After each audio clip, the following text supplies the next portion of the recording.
If you didn't know already, we've got 5, yes that's 5 opportunities for your village hall to receive £1,000. So keep listening everyone. Hello, I'm Johnny Thompson and welcome to the Village Halls podcast, sponsored by Allied Westminster, the UK's largest specialist provider of village hall insurance and the home of Village Guard. Now back in March we launched something new called the Wonderful Villagers Awards. And since then, we've been receiving entries from people up and down the country. But you know what? We'd like to receive a few more. So I thought we'd give you all a quick reminder of the various categories of what we're looking for and information on how to enter. And to save me from rabbiting on too much, I've been joined again by Gavin Mitchell, MD of Allied Westminster, who of course are our headline sponsors of both the podcast show and these awards. Hi, Gavin. Thanks for making it on for what I think could be your 4th appearance on the show now. I think it is. Thank you very much. Always great to speak to you. And it's always great to have you on. Thank you, Johnny. Now, Gavin, before we talk a little bit about each award category, why not briefly tell me why you and your company, of course, are so keen to support Britain's fantastic network of village halls?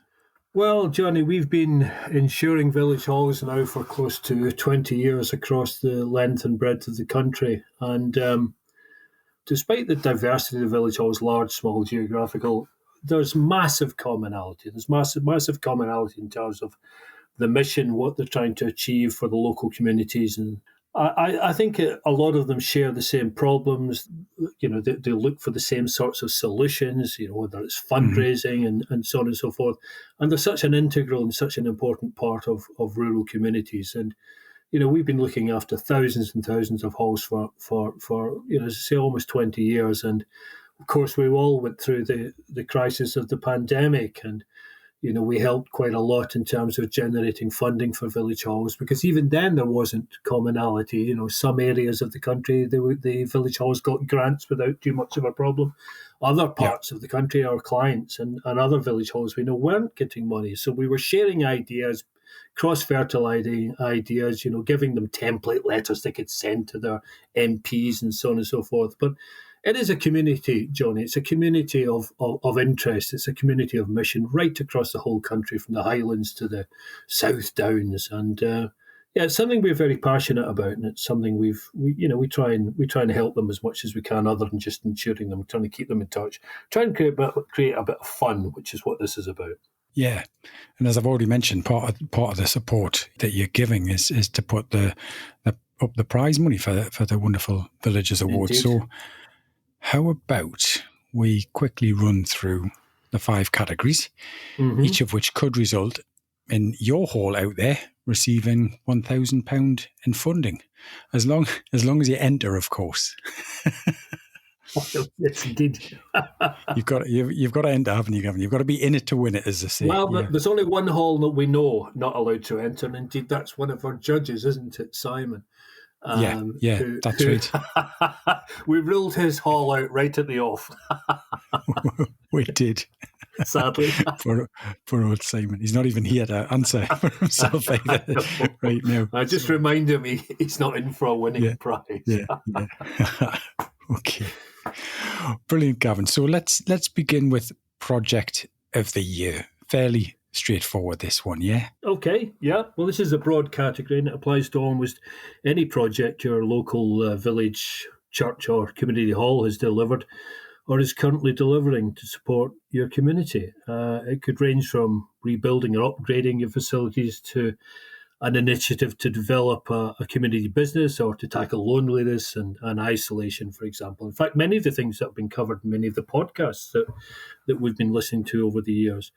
So here we're looking for evidence of hard-working commitment and success or progress in achieving the project's objectives. So when we say Project of the Year, we mean a project that we're awarding this year in 2022. And we'll recognise any project that has started within the past 5 years.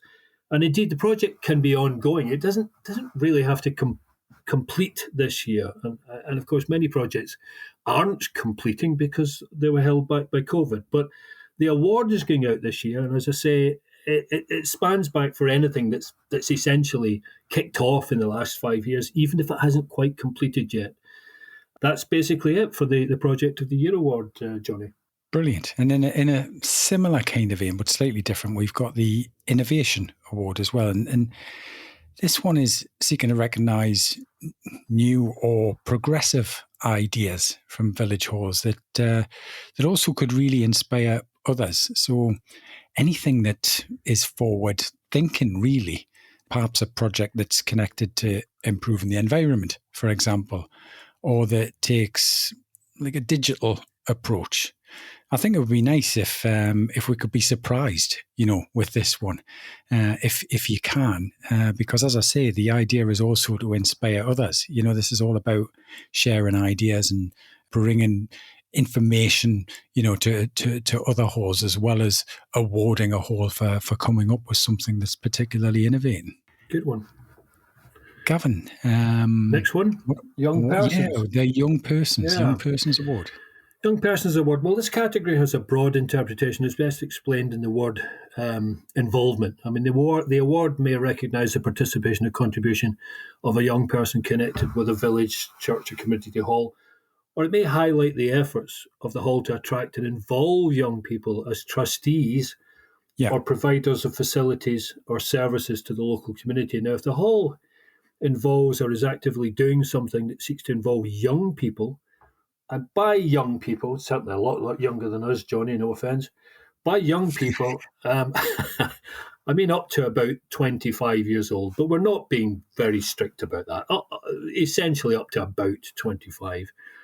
There's no strict definition of young, as I say, but we're simply looking for what could be termed rather as the next generation taking on the mantle. And this is something that's very dear to our hearts, because most of the people involved in halls are of the older age group, and it's just fantastic when you see young people getting involved in halls, especially coming in as trustees.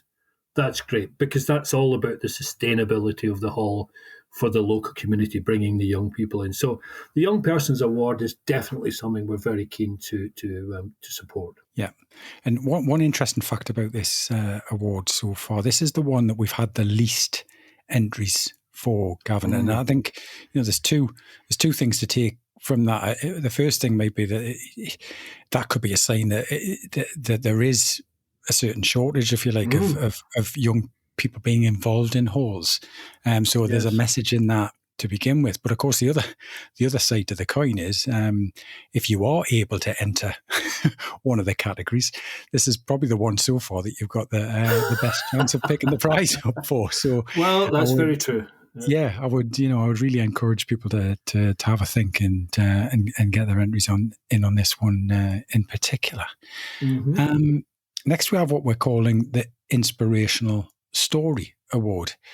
So here, we're looking for really any kind of story that is connected in some way with your village, church or community hall. So it could be linked to the history of your hall, for example, or an unusual event, or perhaps even just an interesting character from the past or from the current times. To be honest, this is simply just a case of you telling us your tale, and hopefully it'll inspire us in some way. So that's the Inspirational Story Award. And finally, Gavin, there's the Unsung Hero or Heroes Award.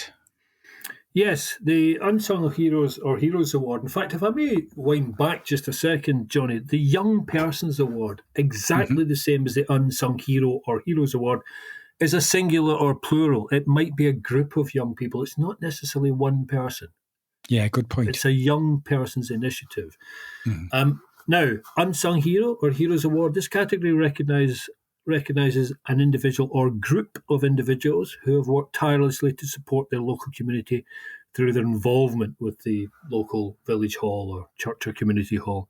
Now, this could mean service to the community over a long period of time, or the recent delivery of an impactful initiative. Quite simply, we're looking for local heroes or hero who consistently goes beyond the call of duty and who deserves recognition for their effort and dedication. Now, we've seen this time and again in village halls absolutely. right across the country. We've heard it in the podcasts, Mm-hmm. but we really want to hear more about it. We want people to get this information out, get out to your local communities, recognise, pat them in the back, give recognition to people who have really delivered for the village hall and the local community. Yeah. I mean, that's the real purpose behind this one, isn't it?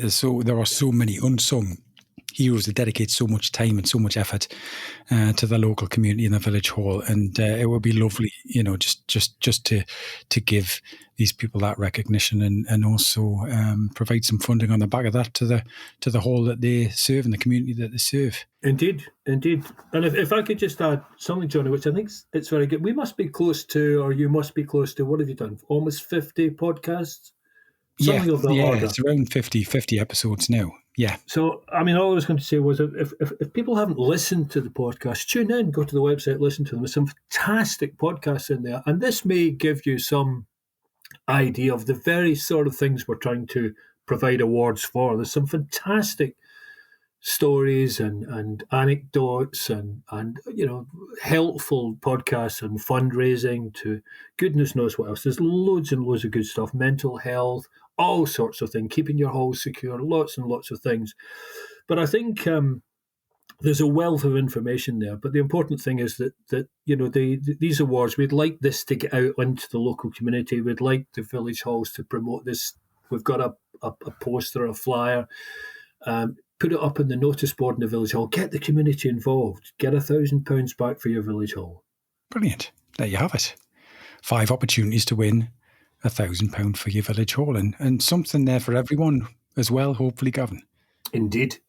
So, it's... I don't have the date in front of me, Johnny. What's the date we close off? Perfect timing. We need the entries in, Gavin, by the 31st of October. 31st of October. Yeah, so it's not too far away, is it, really, now, to be honest? No, but plenty time to publicise it. Yeah. So yeah, and full details are on our website at thevillagehallspodcast.com, along with some guidelines for entering and those all important entry forms. And you can find those promotional flyers and so on that Gavin mentioned there as well.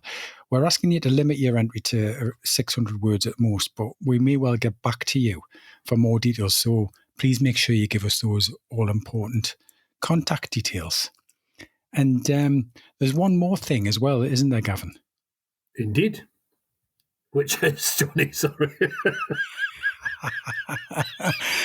Gavin, I knew I would get you with that one. I absolutely knew I would get you with that one. Sorry, listeners, that was my little practical joke on Gavin. I thought I would just play that. Yeah. There is one more thing, just to say. Keep listening as well to the next few episodes of the podcast coming out soon, as I'm going to be talking to a few people who've already sent their entries in for the awards, just to help you get even more of an idea of what it is we're looking for. So listen in to those next few episodes that are coming. Sharing ideas and things at work is what these awards and our podcast are all about, of course, isn't it, Gavin? Yeah, very much so. Very much so. Informative, and some of it's very amusing. Some good stuff in there. So, yeah. Especially when you play a practical joke on your... Thank you, Johnny. That was great. That was... I don't remember you writing these in the notes, but that was good. You were going to catch me out there. Thank you, Johnny. Yeah, I'm waiting for the revenge now, of course. Yeah. I've already started thinking it through. So there you have it. That's the Wonderful Villages Awards. And as I said, you've got until the 31st of October to get your entries in. Thanks very much, Gavin, for coming on and being such a good sport as well. And Absolute pleasure. And for all your support as our headline sponsor, of course. You can find out more about the excellent insurance service that Gavin and his team provide at villageguard.com, of course. And thanks too to online booking system provider Hallmaster, who also sponsor our podcast and can be found at hallmaster.co.uk. You've been listening to the Village Halls podcast, a unique listening community for Britain's village, church and community halls, and anyone interested in the vital community services they provide. We'll be back again soon with another episode, so if you haven't already, please visit thevillagehallspodcast.com to subscribe, sign up for updates, link through to our social media pages, and to find out more. But until the next time, goodbye for now.